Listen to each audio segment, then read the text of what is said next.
So friends चलिए start करते हैं सेक्शन नंबर 13 के साथ। Section number 13 of Punjab rent act हमें सिंपली इतनी सी बात बता रहा है कि भाई पहले तो रेंट हमें पे कब करना है बीइंग अ टेनेंट, और जब हम रेंट पे करेंगे तो हमारे पास क्या उस रेंट की रसीद या रिसीट अगर आप कहें तो वो लेने का राइट है या नहीं है। So friends as per section number 13 सबसे पहले तो ये बात कर रहा है कि रेंट जो है वो या तो कोई एग्रीड डेट पे करना होता है या फिर हर मंथ की 15th को तो पे करना ही पड़ता है। मतलब कि सबसे पहले ये सेक्शन हमें ये बता रहा है कि every rent between tenant and landlord is to be settled either on agree date, कोई भी डेट उन्होंने आपस में तय कर रखी है उस डेट को, या फिर 15th of every month, her month की 15 तारीख को तो ये रेंट पे करना ज़रूरी है। और इन केस कोई ये रेंट इस डेट्स पर पे नहीं करता, मतलब टेनेंट जो है वो रेंट पे नहीं कर रहा ना ही 15th को और ना ही उनकी डिसाइडेड डेट में, so in that case he have to bear the fine of 15% interest. उसे 15% पर एनम के रेट पर इंटरेस्ट जो है चार्ज किया जाएगा और उसे वो एज फाइन पे करना पड़ेगा।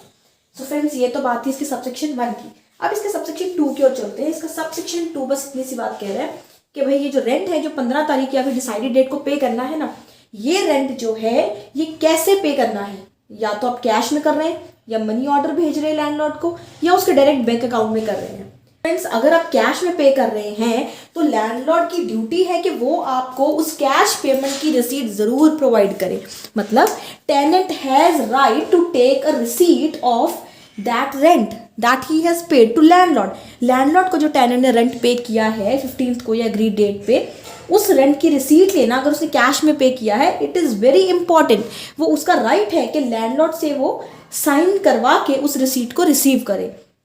और इन केस लैंडलॉर्ड जो है वो रिसीट देने से मना कर देता है, फिर टेनेंट के पास क्या राइट्स रहेंगे। तो इन केस जो लैंडलॉर्ड है he refuse to provide the receipt to the tenant, then in that case what the tenant can do,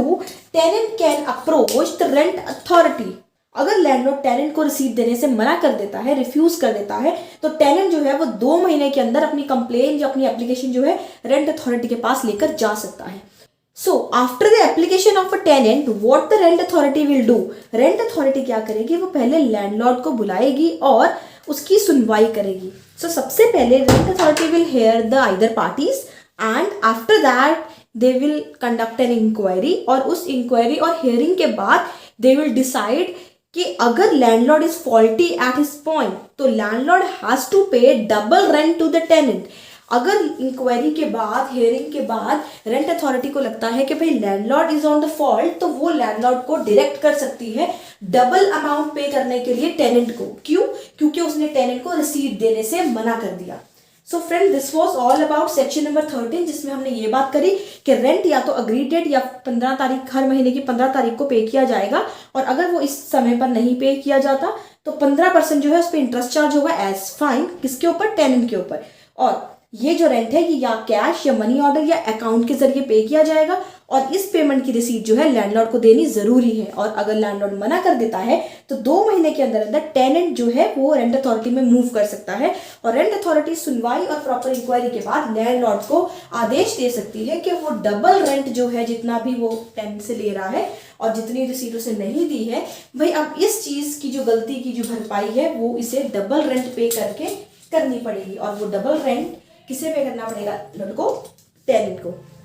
so friends I hope section number 13 आपको अच्छे से क्लियर होगा। Now let's move to section number 14। So friends section number 14 जो है ये हमें इस बारे में क्लैरिफिकेशन दे रहा है कि जब भी हमें कंफ्यूजन है कि रेंट किसे पे करना है किसे पे नहीं करना है, या एक से ज़्यादा लोग जो है वो जो है रेंट क्लेम करने आ रहे हैं और हम टोटली कंफ्यूज हैं कि भाई रेंट किसे कब कैसे और क्यों कितना पे करना है, हमें नहीं कुछ पता लग रहा है कि भाई बहुत सारे दावेदार आ चुके हैं तो हम किसे पे करेंगे रेंट अब। तो इस सिचुएशन में सेक्शन नंबर 14 जो है हमें गाइड करता है। सेक्शन नंबर 14 कह रहा है कि जब लैंडलॉर्ड रेंट जो एक्सेप्ट नहीं कर रहा है या रिफ्यूज कर रहा है, निगलेक्ट कर रहा है आपको रिसीट देने से, और ये रेंट मैं नहीं लूंगा या मैं लूंगा ये नहीं लेगा, ऐसी सिचुएशन, ये जब आपको ही डाउट है कि भाई इनमें से किस पर्सन को, इस प्रॉपर्टी के बहुत सारे दावेदार हैं, किसे हमें जो है रेंट पे करना है। So friends in that very situation जो टेनेंट है वो एक एप्लीकेशन के साथ वो कंसर्न रेंट अथॉरिटी को पे कर देगा। और वो कंसर्न एप्लीकेशन में वो ये कुछ पर्टिकुलर्स और डिटेल्स जो है मेंशन करेगा, जैसे कि उस प्रेमिसेस की description, name and addresses of the landlords जो भी उसमें इन्वॉल्व है, and period of the rent, कितने टाइम का भी ये रेंट है, कितना रेंट है, और रीज़न कि भाई इनमें से कौन से रीज़न की वजह से टेनेंट को रेंट अथॉरिटी को रेंट पे करना पड़ रहा है लैंडलॉर्ड की बजाय। तो ये सब पर्टिकुलर्स के साथ जो टेनेंट है वो रेंट अथॉरिटी को एक एप्लीकेशन के साथ तो रेंट है वो दे सकता है। अब वो रेंट जो है वो एक प्रॉपर और अप्रोप्रिएट पार्टी तक पहुंचना तो बहुत ज़रूरी है। वो अप्रोप्रिएट पार्टी तक पहुंचाने का जो काम है वो अब किस पे आ जाएगा, रेंट अथॉरिटी पे। तो यहाँ पे रेंट अथॉरिटी के पास अब क्या काम होगा कि अगर कोई दावेदार या कोई भी लैंडलॉर्ड जिनमें भी कंफ्यूजन थी उनमें से कोई आता है क्लेम करने, तो वो क्या करेंगे, वो एप्लीकेशन देंगे रेंट अथॉरिटी से क्लेम करने के लिए कि भाई ये रेंट जो इस पर्सन ने किया है ये मुझे करना चाहिए था, उसे कंफ्यूजन थी तो उसने आपको कर दिया है, अब इसका दावेदार मैं हूँ, I am entitled to claim this very rent. तो उस सिचुएशन में रेंट अथॉरिटी क्या करेगी, जितने भी पार्टीज इन्वॉल्व हैं उन्हें इन्फॉर्म करके उनकी हियरिंग और प्रॉपर इंक्वायरी कंडक्ट करने के बाद ही जब वो सेटिस्फाई हो जाएगी कि भाई यही अप्रोप्रिएट पार्टी है और ही और she is appropriately entitled for this very claim, तो वो उस पर्सन को वो रेंट की अमाउंट जो है ट्रांसफर कर देगी। So friends, this is the criteria कि जब आपको कन्फ्यूजन है कि डिपॉजिट कहाँ, किसे और क्यों करने हैं, उस सिचुएशन में section number 14 will help you out. और इन सब प्रोसीजर में अगर लैंडलॉर्ड या टेनेंट में से किसी ने भी इस प्रोसीजर और रेंट अथॉरिटी के टाइम का मिसयूज किया है, मतलब टेनेंट को अच्छी तरह श्योर था, बस उसने लैंडलॉर्ड को वॉयलेट करने के लिए ये प्रोसीजर क्लेम किया, तो अगर 2 महीने के अंदर ये चीज़ सामने आती है तो रेंट अथॉरिटी जो है वो टेनेंट के ऊपर पेनल्टी लगा सकती है कि भाई तुमने जानते हुए भी हमारा टाइम वेस्ट किया। और अगर लैंडलॉर्ड जो है वो एक्चुअल अप्रोप्रिएट पार्टी नहीं निकलती और वो जानबूझ के क्लेम कर रही थी, उस सिचुएशन में भी 2 महीने के अंदर अगर लैंडलॉर्ड का फॉल्ट पता लगता है और वो जानबूझ के ये कन्फ्यूजन क्रिएट कर रहा था, ये चीज़ सामने आती है, तो landlord will be penalised. So friends, this was all about section number 14, जिसमें हमने डिपॉजिट की बात की कि जब भी डिपॉजिट की कन्फ्यूजन आएगी टेनेंट जो है रेंट अथॉरिटी को एक एप्लीकेशन डिटेल्स के साथ मेंशन करके रेंट जो है डिपॉजिट करा सकता है। आगे रेंट अथॉरिटी के पास जितनी भी एप्लीकेशंस आती हैं क्लेम करने की, वो उसमें से प्रॉपर इंक्वायरी और हियरिंग्स और कंसर्न पार्टीज को अप्रोच करने के बाद, प्रॉपर अपनी राय और इंक्वायरी कंडक्ट करने के बाद, अपनी सेटिस्फेक्शन हो जाने के बाद ही वो रेंट फर्दर डिस्पर्स करेगा। So friends, this was all about section number 14। I hope आपको सेक्शन नंबर 13 और 14 अच्छे से क्लियर हो गया होगा। So in case you have any kind of a doubt, do let me know in below comment box so that I can clear your queries as well.